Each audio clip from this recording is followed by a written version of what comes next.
शिवाय नमस्तुभ्यं भक्तों। जय श्री कृष्णा। मैं प्रियंका स्वागत करती हूँ आपका अपने यूट्यूब चैनल प्रियंका शास्त्र ज्ञान में। आज के वीडियो में आप सुनेंगे चैत्र अमावस्या की पौराणिक कथा, चैत्र अमावस्या का महत्व।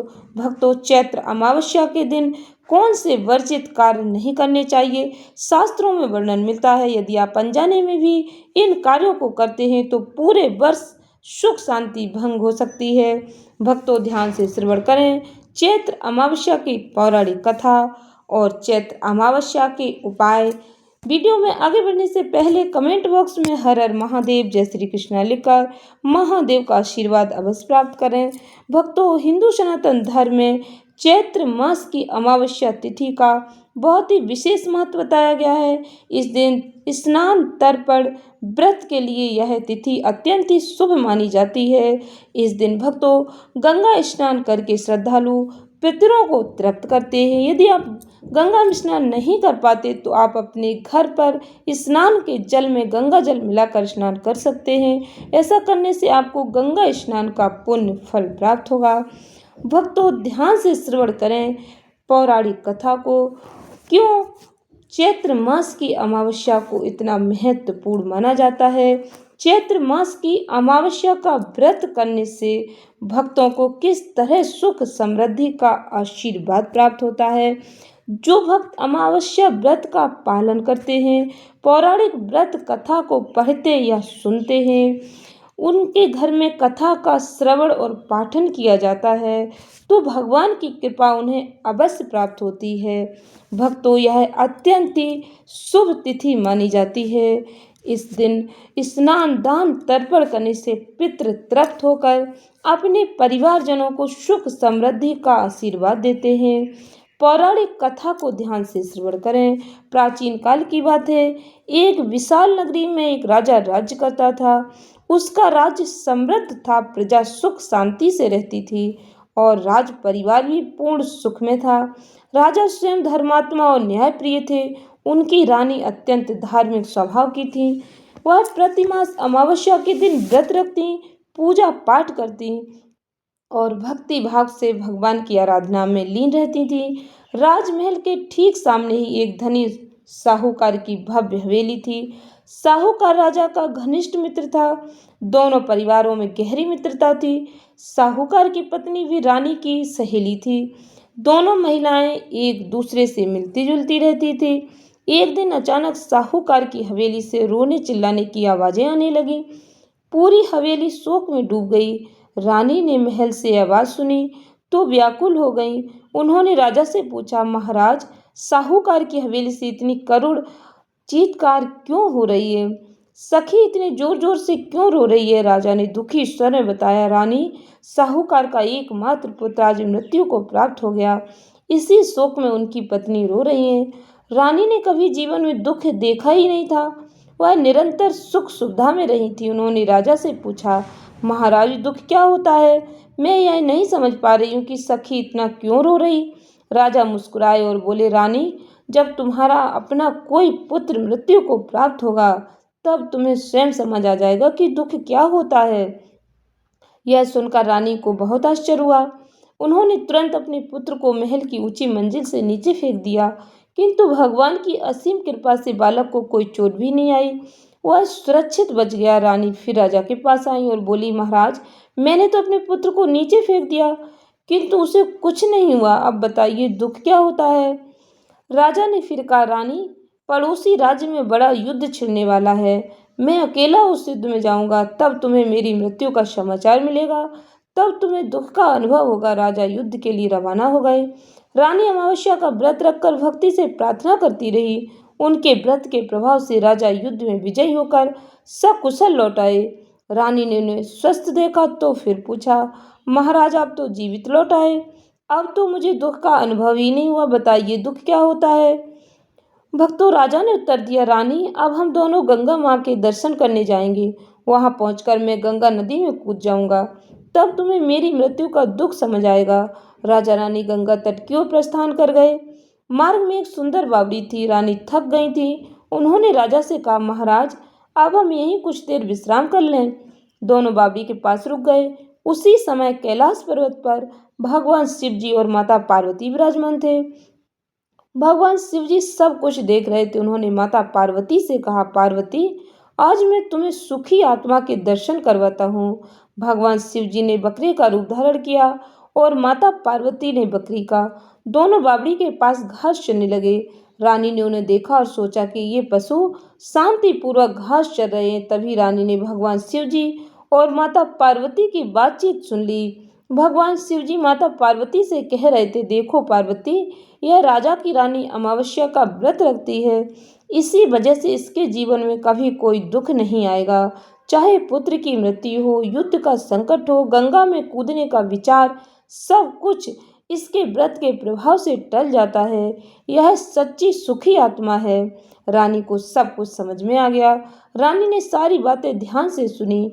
उन्हें तुरंत सब समझ आ गया। उन्होंने राजा को समस्त घटना बताई और कहा, महाराज, अब मुझे दुख का अर्थ समझ आ गया, किंतु मेरे अमावस्या व्रत के कारण भगवान शिव जी की कृपा से हमारा जीवन सदा सुखमय बना रहेगा। राजा रानी दोनों प्रसन्न हो गए। वे अपने राज्य लौट आए और अमावस्या व्रत का पालन करते रहे। भक्तों, इस प्रकार चैत्र मास की अमावस्या तिथि की यह पौराणिक व्रत कथा भक्तों में पीढ़ी दर पीढ़ी चली आ रही है। इस तिथि पर भक्तजन प्रातः काल स्नान कर शुद्ध वस्त्र धारण करते हैं, गंगा जल से पूजा करते हैं और श्रद्धा से इस कथा का पाठ करते हैं। जो पाठ नहीं कर पाते तो वह इस कथा को सुनते अवश्य हैं। राजा रानी की कथा सुनकर भक्तजन भगवान शिव जी और माता पार्वती की कृपा प्राप्त करते हैं। कथा भक्तों इस प्रकार समाप्त होती है। अमावस्या व्रत रखने वाली रानी को कोई दुख नहीं हुआ। भगवान शिव जी ने स्वयं अमावस्या व्रत की महिमा बताई। इस कथा को पढ़ने और सुनने मात्र से भक्तों का मन पवित्र हो जाता है। चैत्र अमावस्या को विशेष रूप से इस कथा का पाठ और श्रवण करना चाहिए। भक्तों, हमें अपनी परंपराओं को आगे जरूर बढ़ाना चाहिए। इसलिए इस कथा को अधिक से अधिक भक्तों को शेयर करके हमें अपनी जिम्मेदारी को पूर्ण करना चाहिए। जब हम अपने सनातन संस्कृति के ज्ञान को आने वाली पीढ़ी तक हस्तांतरित करेंगे, तभी हम अपना फर्ज पूरा कर पाएंगे। हिंदू सनातन धर्म में अमावस्या तिथि का बहुत ही विशेष महत्व माना गया है। चैत्र मास की अमावस्या का महत्व और भी बढ़ जाता है, क्योंकि कहीं कहीं पर इस अमावस्या तिथि को भूतड़ी अमावस्या भी कहा जाता है। इस बार यह तिथि 18 मार्च को मनाई जाएगी। इस दिन पूर्वजों को कैसे प्रसन्न करें, कौन से कार्य ऐसे हैं जिन्हें करने से आपके घर की नेगेटिविटी दूर हो जाएगी, घर में सुख शांति बनी रहेगी। भक्तों, ध्यान से श्रवण करें। इस दिन कुछ जरूरी नियमों का पालन अवश्य करना चाहिए। अमावस्या तिथि के दिन सुबह जल्दी जगने का प्रयास करें। सुबह जल्दी उठकर नित्य कर्मों से निवृत्त होकर स्नान करें। संभव हो तो किसी पवित्र नदी में स्नान करें। यदि बाहर नहीं जा पाते तो घर में ही स्नान के जल में थोड़ा सा गंगा जल मिलाकर स्नान करें। इस दिन भक्तों, पितरों के लिए तर्पण करना बहुत ही शुभ माना जाता है। ऐसी मान्यता है कि पितरों के निमित्त तर्पण करने से पितृ दोष कम होता है और घर में सुख समृद्धि आती है। चैत्र अमावस्या के दिन दान करने का भी खास महत्व बताया गया है। इस दिन जरूरतमंद लोगों को काले तिल, गुड़, गर्म कपड़े दान करना बहुत ही पुण्य फलदायी माना जाता है। शाम के समय पीपल के पेड़ के नीचे सरसों के तेल का दीपक जलाना भी शुभ माना जाता है। ऐसी मान्यता है कि इससे शनि देव की कृपा प्राप्त होती है, जीवन की परेशानियां कम हो जाती हैं। भक्तों, चैत्र अमावस्या यानी भूतड़ी अमावस्या के दिन क्या नहीं करना चाहिए। धार्मिक मान्यताओं के अनुसार यह रात भक्तों थोड़ी भारी मानी जाती है, इसलिए कोशिश करें कि देर रात अकेले सुनसान जगह, चौराहे, खंडर जैसी जगहों पर न जाए। इस दिन भक्तों तामसिक भोजन से दूर रहना चाहिए। आपको इस दिन नशीली वस्तुओं का भी सेवन नहीं करना चाहिए। अमावस्या के दिन बाल नाखून काटना भी शुभ नहीं माना जाता है। ऐसा करने से आर्थिक परेशानियां और सेहत से जुड़ी हुई समस्याएं बढ़ सकती हैं। भक्तों, अमावस्या तिथि पर किसी से झगड़ा भी नहीं करना चाहिए। घर में झगड़ा करना, ऊंची आवाज में बात करने से बचना चाहिए, क्योंकि यदि ऐसा करते हैं तो घर में नेगेटिव ऊर्जा बढ़ जाती है। आपको घर का माहौल शांत रखना चाहिए और मीठी बाड़ी से ही बात करनी चाहिए। एक दूसरे से सकारात्मकता बढ़ती है, घर से नेगेटिविटी दूर हो जाती है।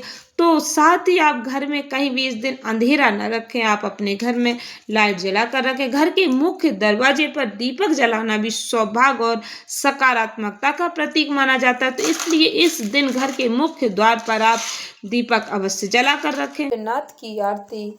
ओम जय शिव ओमकारा बोले हरि शिव ओमकारा।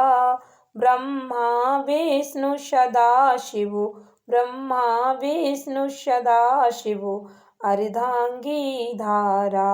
ओम जय शिव ओमकारा। एकानने चतुरानने पंचानने राजे भोले पंचानने राजे। हंसाशने गरुड़ाशने वृषवाहने साजे। ओम जय शिव ओमकारा। दो भुज चारि चतुरे भुज दस भुज अति शोहे भोले दस भुज अति शोहे। त्रिगुण रूप निरखता त्रिभुवन जन मोहे। ओम जय शिव ओमकारा। अच्छी माला बन्ने माला मुंडमाला धारी भोले मुंडमाला धारी। चंदन मृग मद सोहे भोले शशिधारी। ओम जय शिव ओमकारा।